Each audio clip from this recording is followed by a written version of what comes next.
Alright guys, I think I'm going to go ahead and call it good right about there. And as you can see, piece of cake.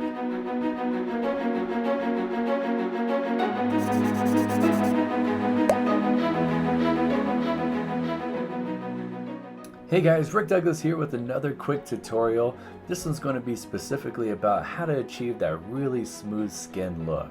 Now the time lapse is going to be taking place up there in the top corner, and for those who are interested in watching just the time lapse without me talking, you can do so by just clicking on this link right about there. Now the tools are going to be basically the same that we've used in previous videos, but this time we have a special emphasis on tissue paper.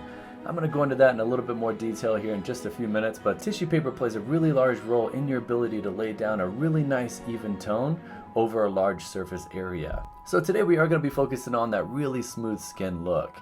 And this can be used for really any portrait that you want to have that glamorous, like blemish-free type of look to it. Whether it's a glamour shots or like high school headshots or even baby photos. Baby portraits make a really good subject matter for this specific technique.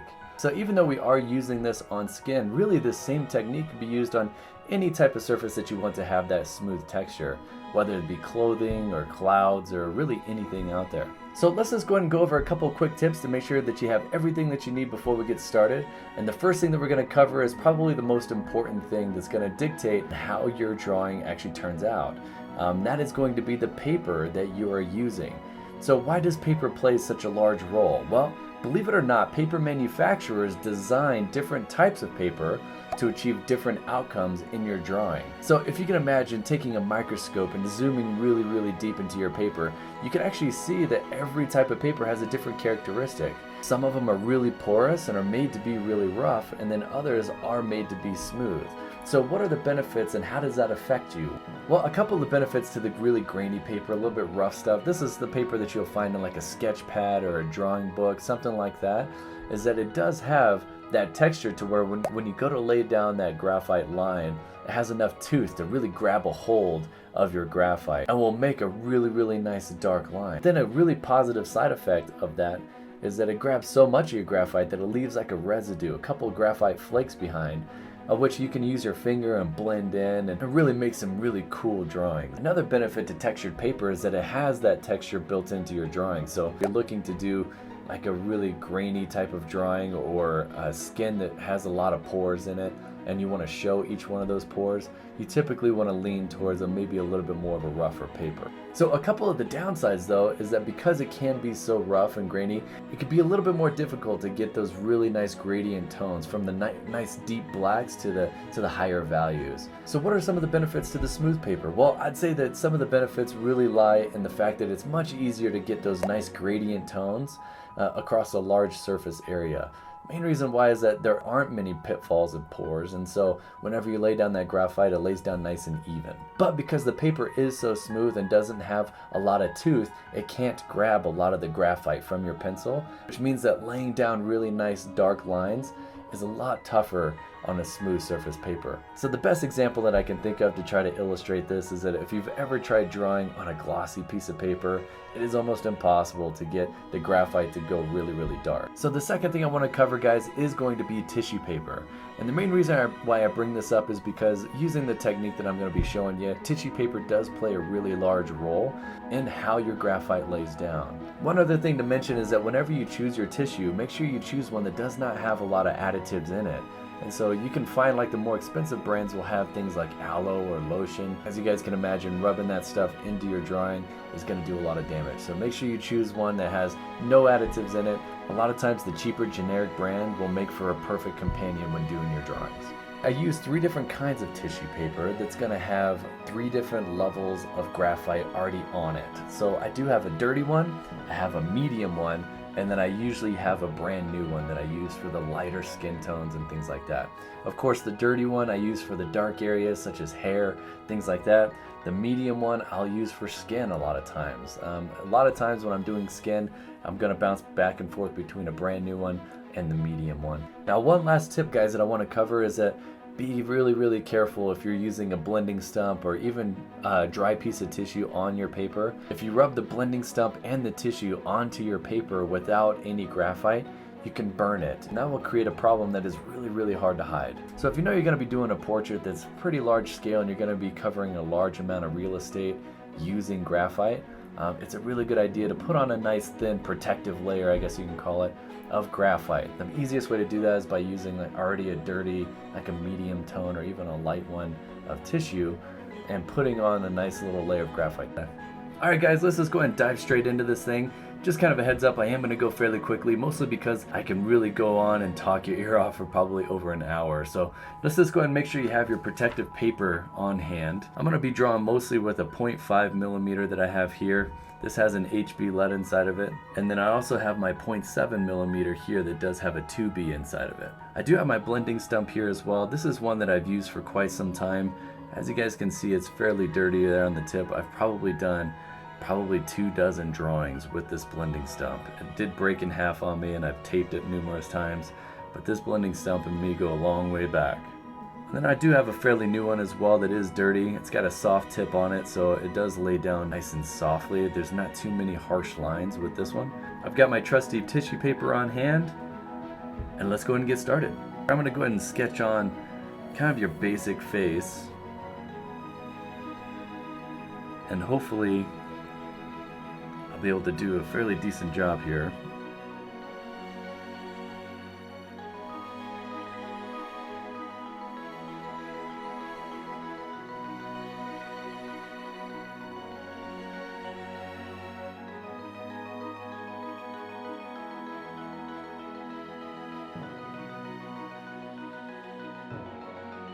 Alright, I don't want to start adding in too many details. Okay, so we're going to go ahead and I'm going to add in kind of where her eyebrow comes in as well. It's somewhere around that area, if I remember correctly, and then it goes up, it arches pretty heavily, and then comes back down and around somewhere around there.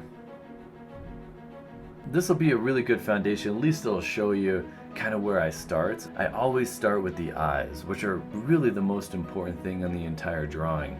And then typically I work my way from the eye into the crevice and the nose. There's a nice little dark area right here on the inside of the nose, and that's usually where I'll start to pull up a little bit of graphite, and then I'll darken that in just a little bit just to show me where it is, and then I'll use some of that graphite to blend downwards and to blend upwards onto her eyelid and underneath her eyebrow. As far as the eyebrow itself goes, I'll typically save that for as one of the last details to add, but because most eyebrows are fairly dark, you can darken in this line without it impacting your drawing.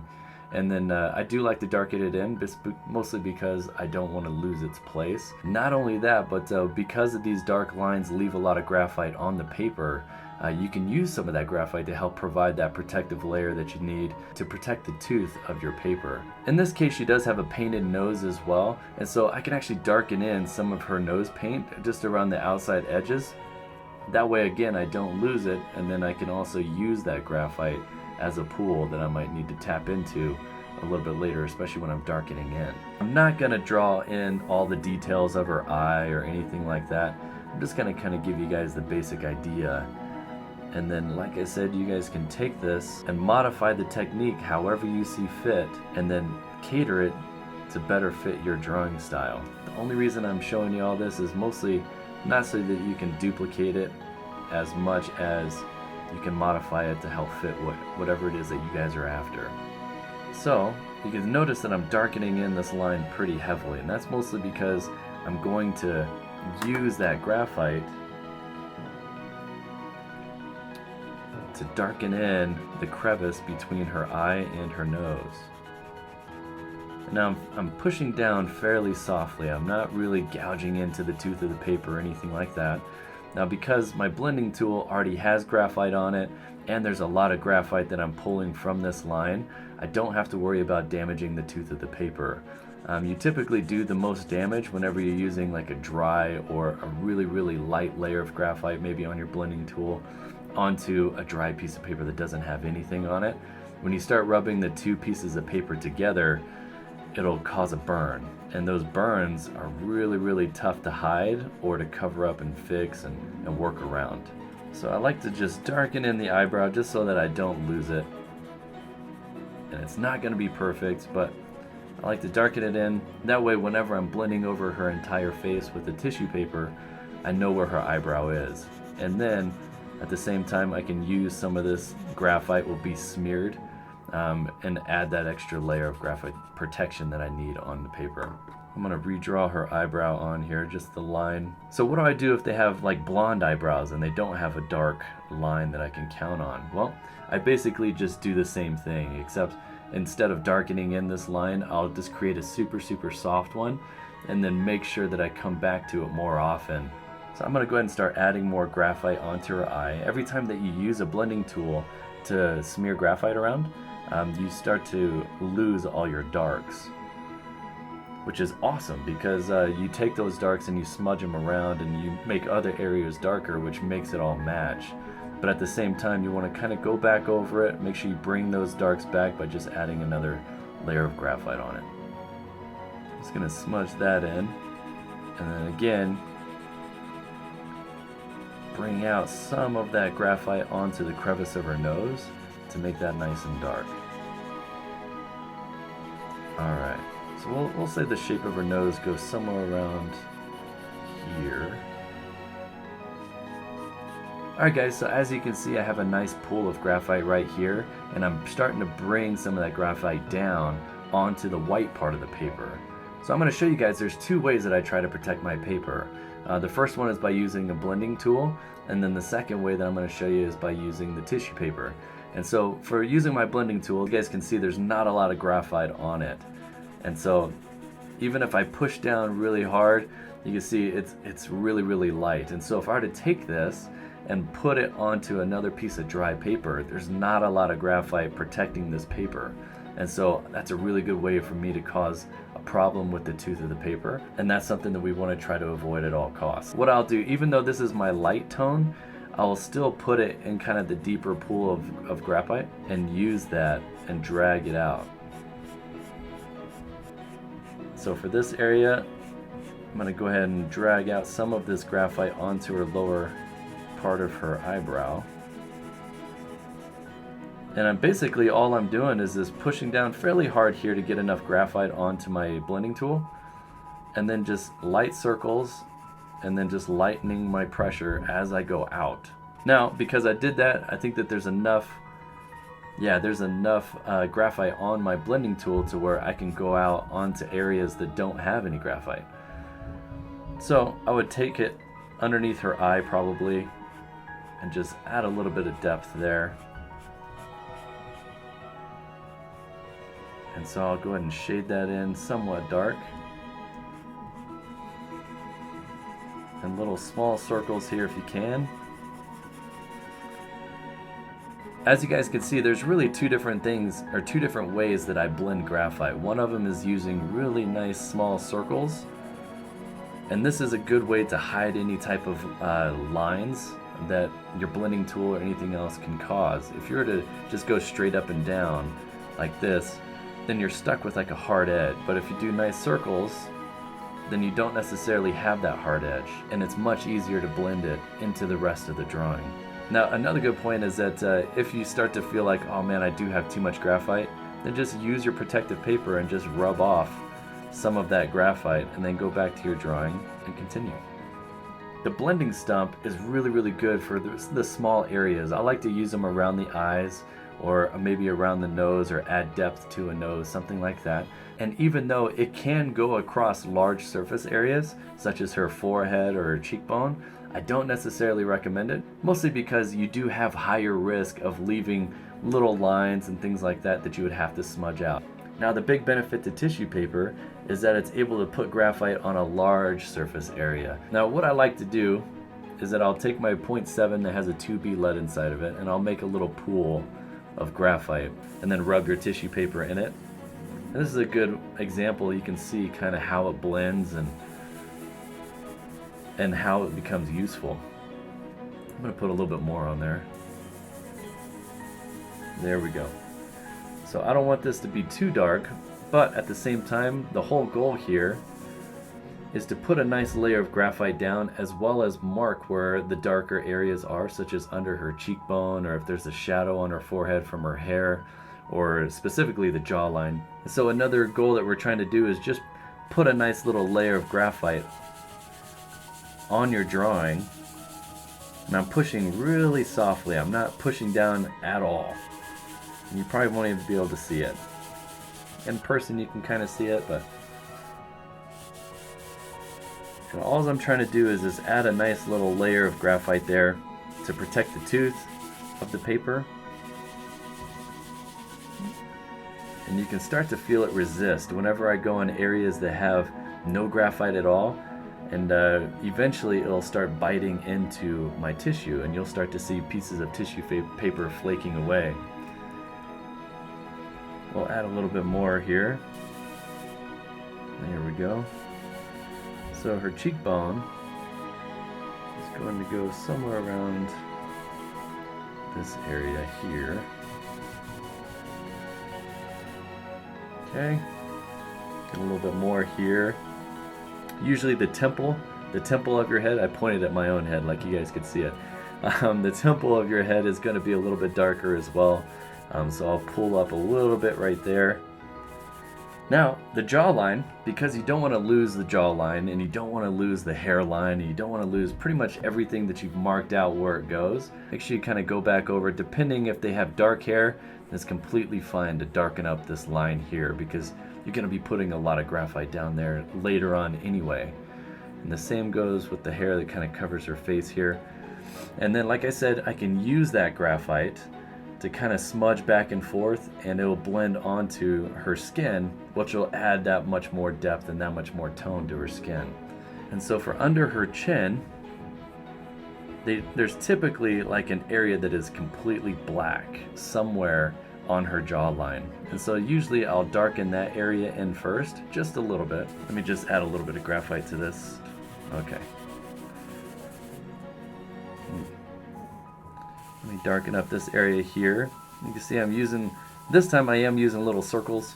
There are times when I am going back and forth, like right here, and that's completely fine because her hair is going to hide the stop and end points of my stroke. We're going to darken up her forehead just a little bit right here. If this tissue paper was already fairly dark and I'm just putting on layer number 1, and then I go and touch a pool of graphite like this, then it's just going to make things too dark and it'll actually start to leave streaks. It's a really good practice just to make sure for layer number 1 at least, use either a brand new tissue paper or one that you know doesn't have a lot of graphite on it, and use that for your base layer. Little tiny strokes just to bring some of that graphite onto her jawline, and we don't want it to be too strong. And you can see most of the graphite's ending up in a dark area anyway. All we want is just a little bit. You can see some of my tissue paper starting to flake off right there. And that's from me dragging onto a part of the paper that doesn't have any graphite, and that's the tooth gnawing into the paper. I'm not really pushing hard at all. I'm just barely touching it. So as you can start to see, we're getting a small face shape now.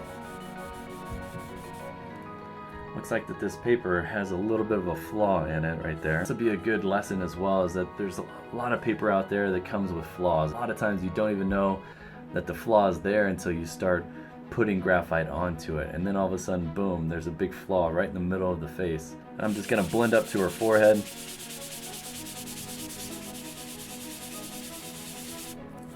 Nice and light. And so now we're actually to the point to where I feel comfortable going across the entire face like this. The smoothness now that I feel from my tissue paper onto the graphite is great. And that's a combination of not only the graphite layer that you put down, but also the tooth of the paper is kind of getting flattened out and you're making it a little bit smoother. I'm going to do a couple of little small areas here, small circles. Okay. So from this point, what I would do is start to add in the fine details again that I may have lost if I touched it with the tissue or something like that. I might go back into her eye and start adding in again. If there's a dark shadow here where her eyelid is, then I'll probably re-add that. So let me go ahead and just darken this area in again. Something like this. I have my trusty mid-tone or light tone one, and I'll usually rub it on a blank sheet of paper just to kind of see how much graphite is on it. It's really easy to forget. Like if you guys rubbed it into an area with a lot of graphite, it can be really easy to forget that you've done that, and you go to put it on a light area and all of a sudden you have this nice dark gash in an area that you didn't intend to have one. So definitely rub it on a piece of paper first, that way you can kind of remember how much graphite you have on it. And then little circles down and around her nose just to create that nose line again. Around her eye, a lot of times there's a dark area right here, especially when they have eyelashes and stuff. A lot of times that's dark.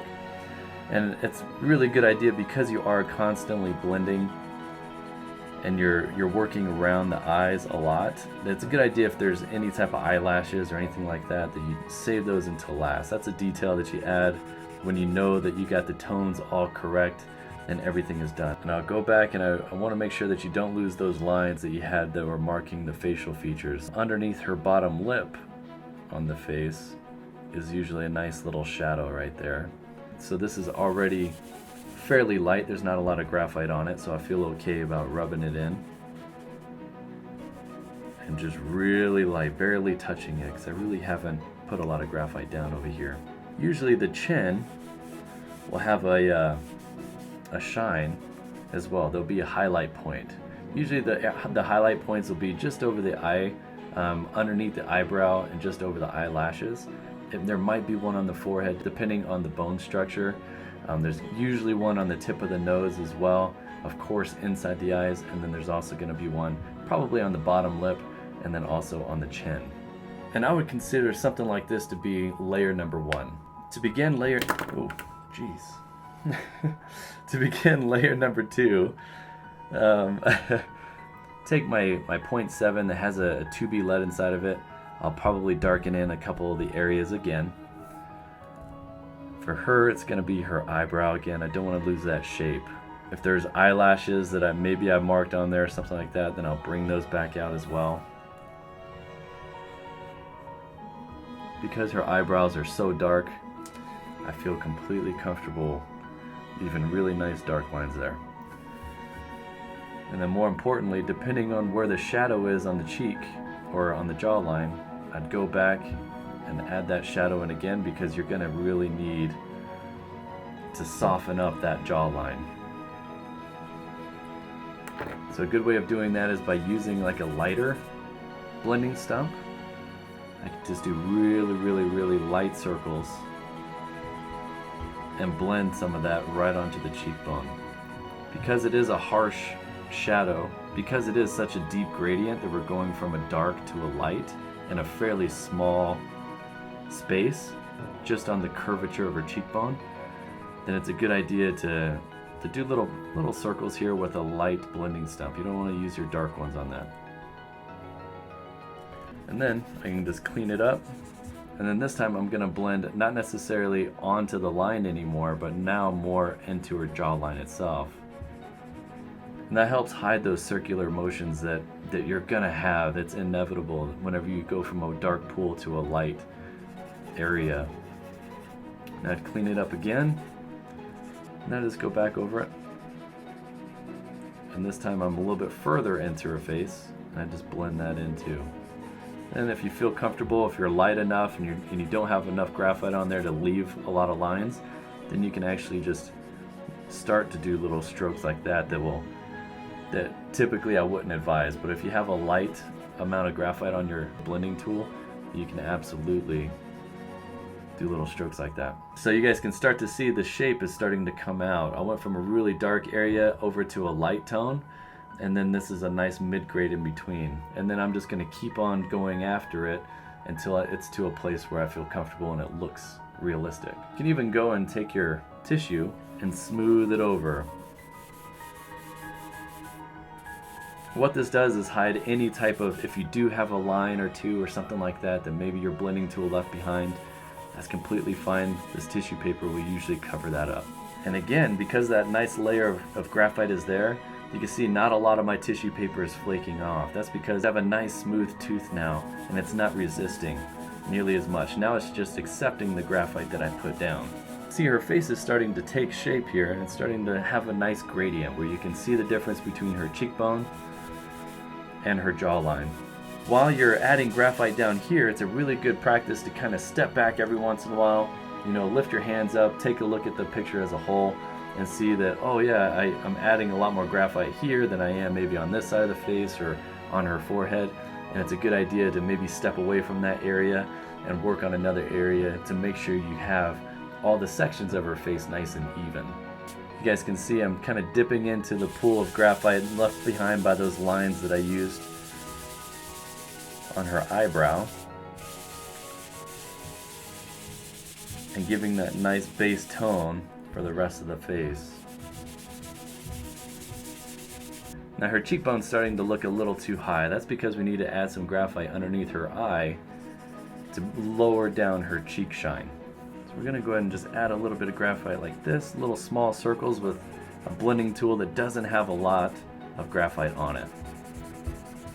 So I'm trying to add graphite to the bottom of her eye to accentuate the shine of her cheekbone.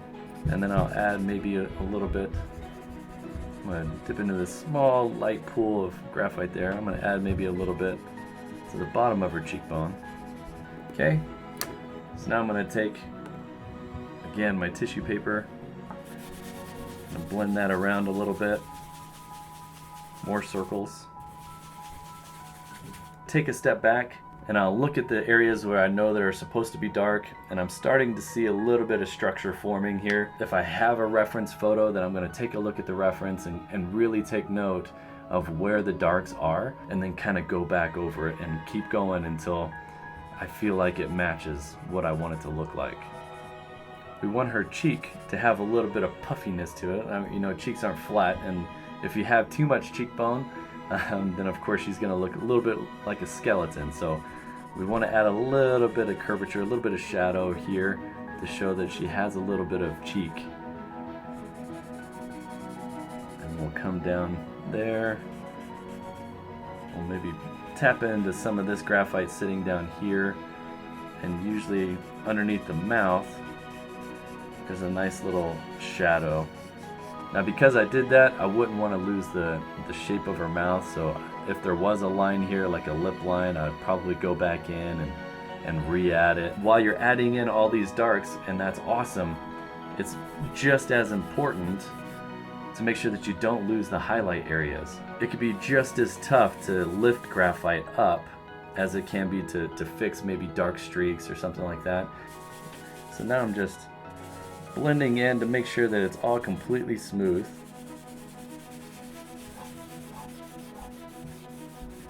Now right about now, a good practice, if something that you're interested in, if you're trying to get your drawing to look as accurate as possible to the actual picture, then if you have a gradient chart, now would be a good time to pull it out real fast and just hold it up next to that reference photo and kind of see where your skin tones are in comparison to where they should be on the reference. And in reality, guys, that's pretty much what I do. I just keep going over and over and over again until I reach the value that I'm after. If I'm looking for a little bit of a darker skin tone, then I'll keep going until I achieve it.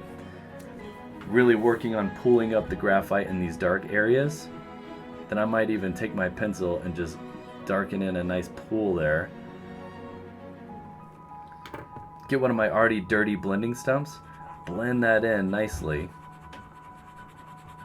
and then get my trusty mid-grade blending stump. Make sure you clean it off and know where you're at.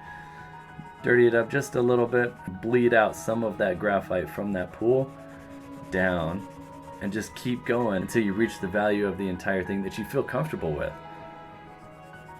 Alright, so usually what I would do from this area is that I'll start to connect these two. If I had another pool over here, then I'll start to connect two over the bridge of the nose and start creating the nose shape from this point. And the shadows typically go up, and because she has hair here, there's going to be a little shadow underneath her hair.